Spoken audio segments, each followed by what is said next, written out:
Hey everyone, David C. Anderson from the Knife Center. We're here at the CRKT booth with a legend in the knife industry, one of the, I would say, the top 3 most influential designers of the last 50 or so years. Oh, that's very kind. Mr. Ken Onion, how are you, sir? Thank you so much, David. Good to see you, man. We're here because we have a new knife from CRKT that Ken designed, new versions of the Redemption. It's sitting here right behind us. And I just want to talk about the knife with you a little bit. Talk about the story behind it. Talk about why CRKT is, and you get along so well as well, because you guys have done so much over the years together, successfully, I would say. Which one do you want first? Let's you do want the the knife. Redemption? Okay. Yeah, so let's do the knife here. Okay. So here's the original that came out say about 2 years ago or so. New blackout version, 4-inch Magna Cut, made by Hogue here in the U.S. Crossbar lock. That's the specs that any of you would know by reading the website. But we got the man who designed it here, so tell us something that people don't know about it. So this knife, the Redemption, was originally called Dead Man's Hand. And it was off the Wild Bill Hickok, Aces and Eights, the story of the Old West. And I was in a design mode at that time of trying to take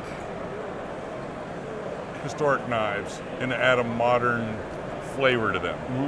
And I never intended on CRKT actually wanting to build this knife. It was so out of line from what they were currently doing, and this was just something I wanted to do for me. Sure. And so my first ones had flippers. They were just custom. But this basic handle design, though? Yeah. Well, bolsters, and then I had stag handles, and Sure. I had carbon fiber handles, and I think I even had one with pearl handles. I don't quite remember. And I just needed to get out of my system. It was a lot of fun. Sure.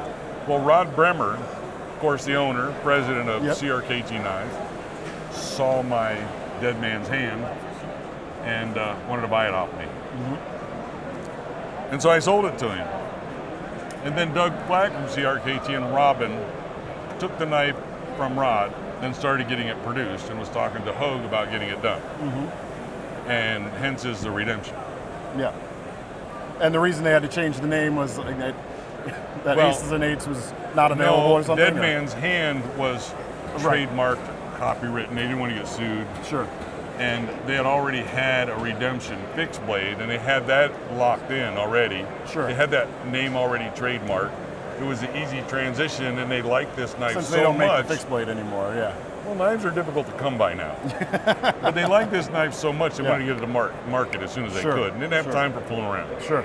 So hence Redemption. Yeah.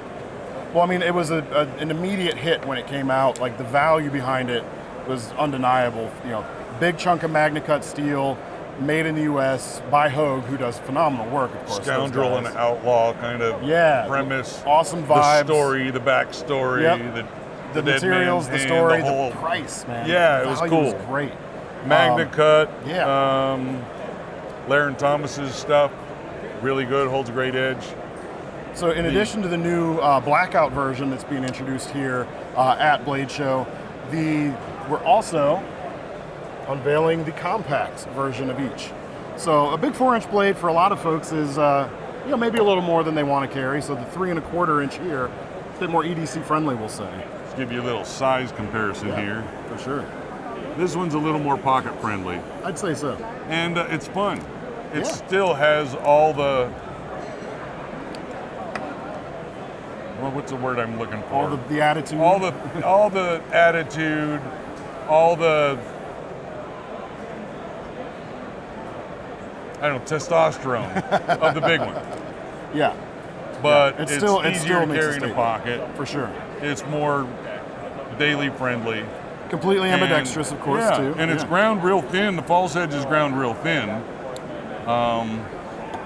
So if someone wanted to say take their Ken Onion Work Sharp sharpener and I put think an it would edge be a on the great back, you idea could, because double-edged knives are not legal in all the states. Sure.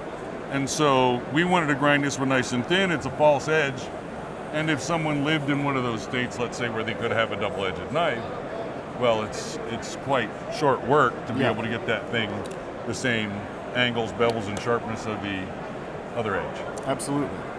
Absolutely. Well, I think it's a very cool knife. I'm personally excited by the compact because that was kind of my only thing when the first one came out. I was like, I love it. I wish it was a little bit smaller.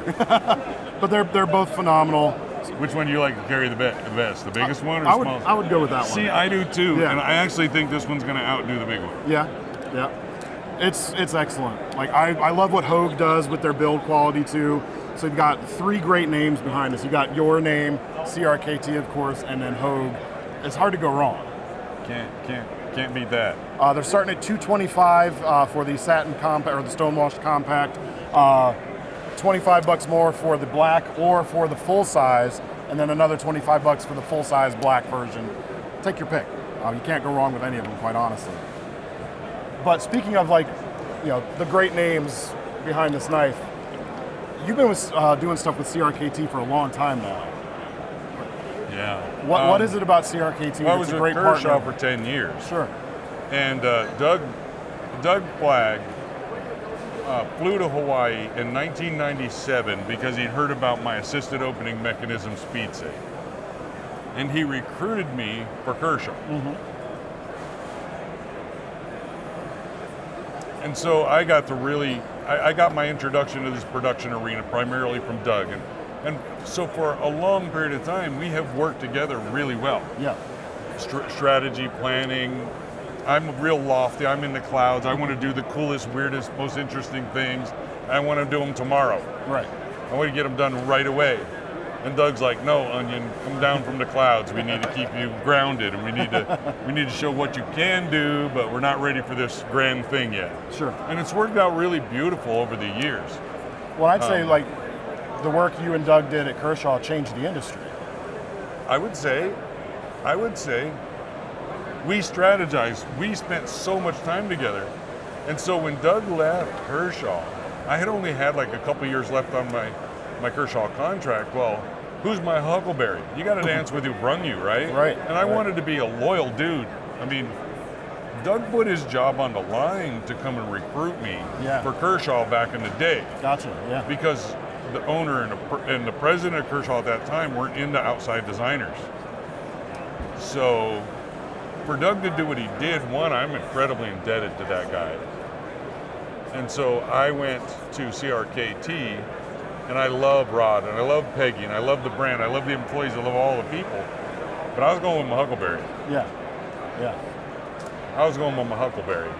And turns out, the more I get to know these guys, the more I love them, the more I appreciate them, the more I love the guts to try new, weird, interesting, innovative, forward-thinking mechanisms.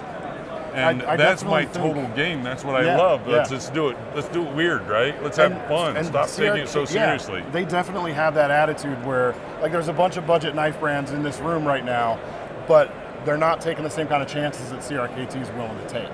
Exactly. One, we want to make sure that the ergonomics are there so the knife will really perform well, first and foremost.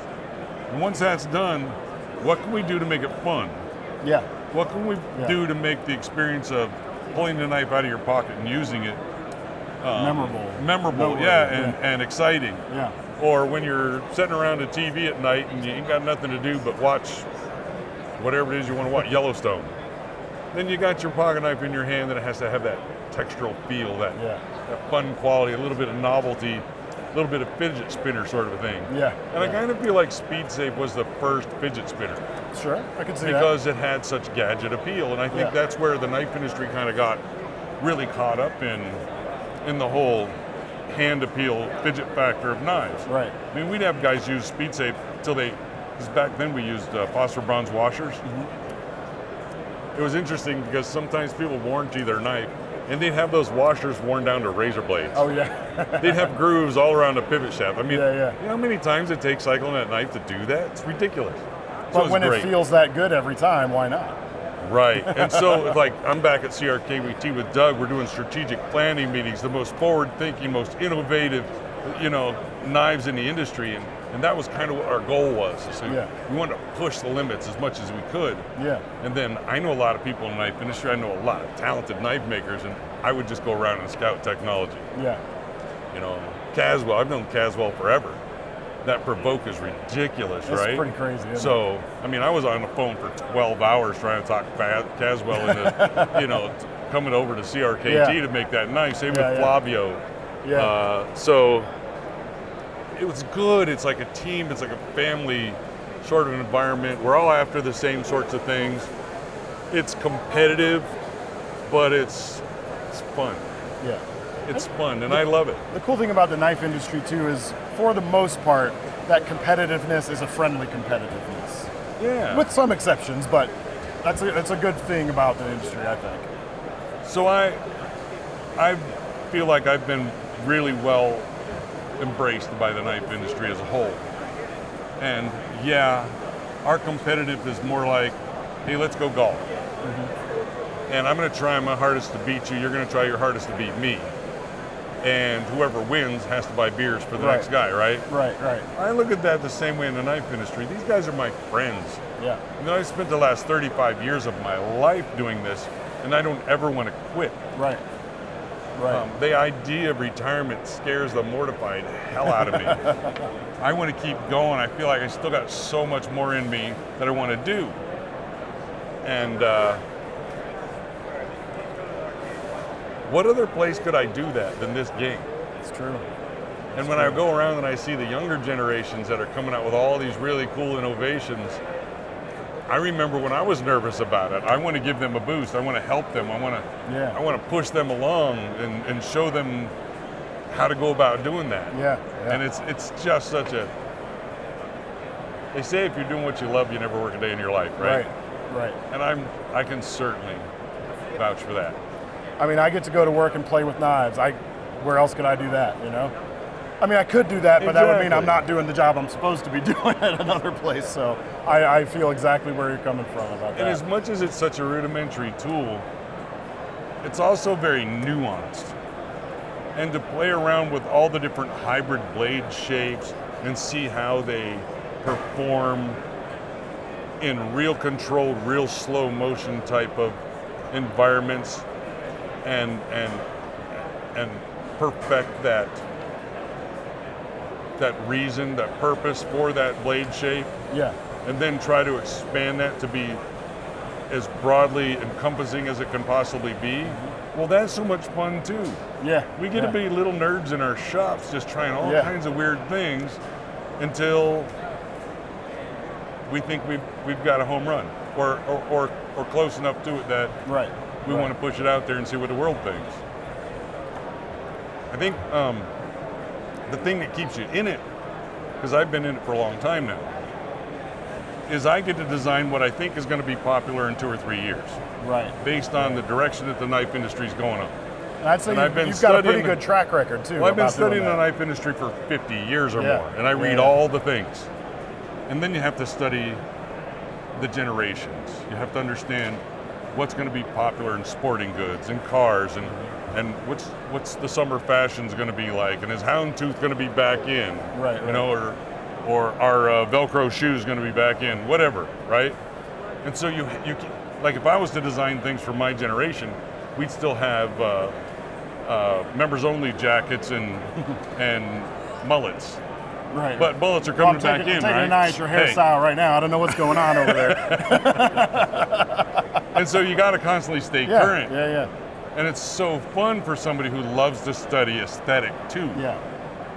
And you so can really sink your eyes into, or sink your teeth into that part of the challenge too. Like exactly. It becomes a game in a way. So you design these knives, and you build the prototypes, and you submit it to the company, and then it's a year, sometimes 2 years before that knife sees the light of day. Right. And so you're building up all this anxiety. And if they say, okay, well, Blade Show 2025, your knife's going to be launched, and your fingers have been crossed, and you've been waiting for 2 years to see what the public thinks of your new knife that you spent a lot of time commiserating on, hoping to make everybody happy. And there's this chance that sometimes it's a wah, wah, wah. And you want to jump off the roof. You're just down on yourself and you're feeling terrible. But when it's a home run hit, nothing oh like my it. God. Yeah. That's the high that we all crave, right? For sure. it's the high that we all crave, and that's what keeps us in the game. That's why we keep wanting to come back to it. As much as it's design, as much as it's material sciences, as much as it's ergonomics and hybrid technology and all the different crazy things, it's just trying to make people happy. Well, and in and the sharing end, the love you have with other people. in the end, it's not forgetting the fact that you and I, we're just two little kids that like knives, right? We're playing in our sandbox, right? Right? That's nothing better, man. Yeah, you can't beat it. Ken, thank you so much Thank for you so much. for your time. Thank you for sharing these stories with our audience here. It's Check an out honor. the knife. This and pick a Ken Onion design. It's hard to go wrong with pretty much Thank any you. one of them. Thank Cheers, you. man. Make sure to We'll check see out you. all of our Blade Show coverage, and we'll leave links in the description to check out the knife at KnifeCenter.com.